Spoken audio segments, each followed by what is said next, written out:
कुछ लम्हे जमीन के नहीं होते, वो आसमान से उतरते हैं और तारीख बदल देते हैं।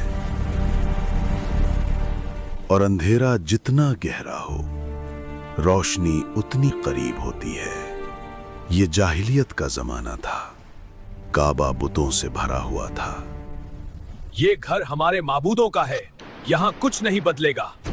हक कमजोर और बातिल ताकतवर नजर आता था। मुआफी यहाँ इंसाफ नहीं, सिर्फ ताकत चलती है। मगर इसी अंधेरे में एक घर ऐसा भी था जहां तौहीद की शमा जल रही थी। ये घर सरकारे अबू तालिब का था, जो न सिर्फ मोहम्मद सल्लल्लाहु अलैहि वसल्लम के मुहाफिज थे, बल्कि आने वाली एक अजीम हस्ती के बाप भी थे। ये 30 आमुल फील रजब के महीने की सयाह रात थी। मक्का की फिजा में अजीब सा सुकूत उतरा हुआ था। सितारे जैसे अपनी रोशनी रोककर किसी अजीम लम्हे के मुंतजिर थे। खाना काबा खामोश खड़ा था, मगर काबा की तकदीर जाग चुकी थी। ये वो रात थी जिसमें अल्लाह ने इंसानियत को एक गैर मामूली अतिया देने का फैसला कर लिया था। ऐ मेरे रब, मुझे मोहम्मद का मददगार अता फरमा दे। अबू तालिब की खामोशी में यकीन छिपा हुआ था।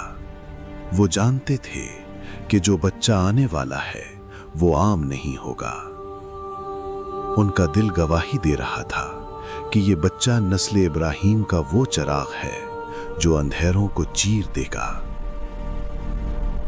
फातिमा बिन्ते असद सरकारे अबू तालिब की ज़ौजा उस अजीम हस्ती के इंतजार में थीं, जिसकी आमद से जुल्मत के अंधेरे दूर होने थे। उनके दिल में अचानक एक नूरानी सुकून उतरा। ऐ मेरे रब, मेरा दिल कह रहा है तो मुझे अपने घर बुला रहा है।